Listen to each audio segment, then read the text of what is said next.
Hyderabad real estate పడిపోయింది. ప్రభుత్వం మారినప్పుడు ఎన్నికల సమయంలో ఇది కామన్.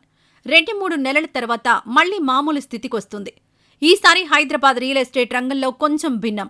ఫార్మా సిటీ, మెట్రో ప్రాజెక్టుల రూపురేఖలు మారడంతో పాటు కొత్తగా వచ్చిన కాంగ్రెస్ ప్రభుత్వం తీసుకుంటున్న సరికొత్త నిర్ణయాలతో మరికొంచెం ఎక్కువగా డల్ అయిన మాట వాస్తవమే. అలా అని మొత్తం పడిపోలేదు. ఇళ్ల కొనుగోళ్లు, అమ్మకాలు యథావిధిగానే ఉన్నాయని, కేవలం 12% మాత్రమే ఇళ్ల అమ్మకాలు తగ్గాయనేది డిసెంబర్ డేటా చెబుతోంది. ఇంతవరకు బాగానే ఉన్న కొత్త ప్రచారం ఒకటి సోషల్ మీడియాలో తిరుగుతుంది. ఆ ప్రచారం మీరు నమ్ముతున్నారా? ఇందులో వాస్తవం ఎంత? హైదరాబాద్ రియల్ ఎస్టేట్ భవిష్యత్ ఏంటో ఓసారి చూద్దాం.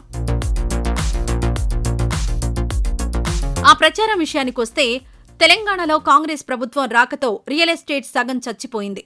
ఏపీలో చంద్రబాబు గెలిస్తే హైదరాబాద్లో పెట్టుబడి పెట్టి వాళ్ళందరూ అమరావతి వెళ్లిపోతారు. ఏపీలో రియల్ బూమ్ వస్తుంది. తెలంగాణలో పూర్తిగా రియల్ ఎస్టేట్ తగ్గిపోతుంది.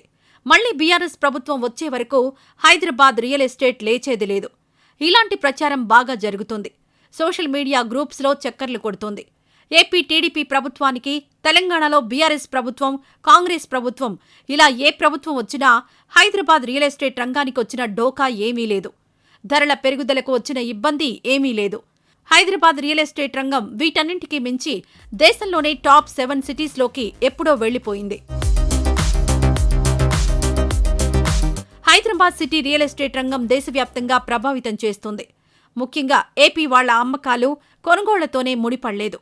నిజం చెప్పాలంటే 3 ఏళ్లుగా, అంటే 2020 నుంచి హైదరాబాద్ సిటీలో ఎక్కువగా అపార్ట్మెంట్లు, విల్లాలు, గేటెడ్ కమ్యూనిటీలలో లగ్జరీ ఫ్లాట్లు కొనుగోలు చేస్తున్నది ఎవరో తెలుసా?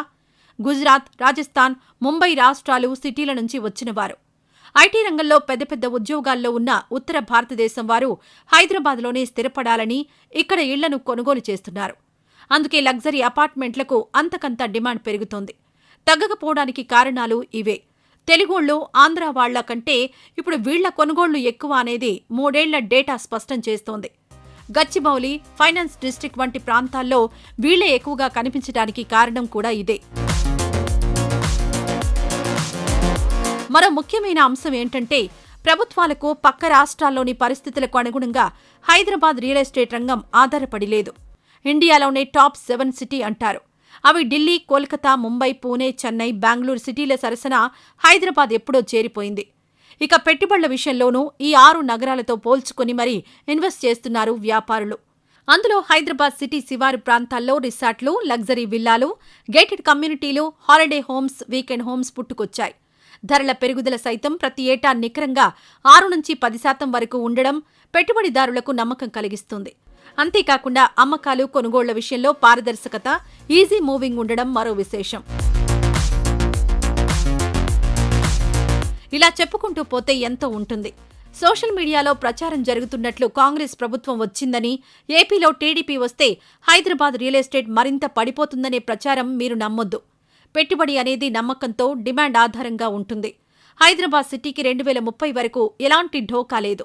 ఏ ప్రభుత్వం వచ్చినా, అది బీఆర్ఎస్ అయినా, కాంగ్రెస్ అయినా, ఏపీలో టీడీపీ అయినా, వైఎస్ఆర్ కాంగ్రెస్ పార్టీ అయినా, Hyderabad is Hyderabad. Don't worry, be investment. భయం లేకుండా భరోసాగా ఉండండి.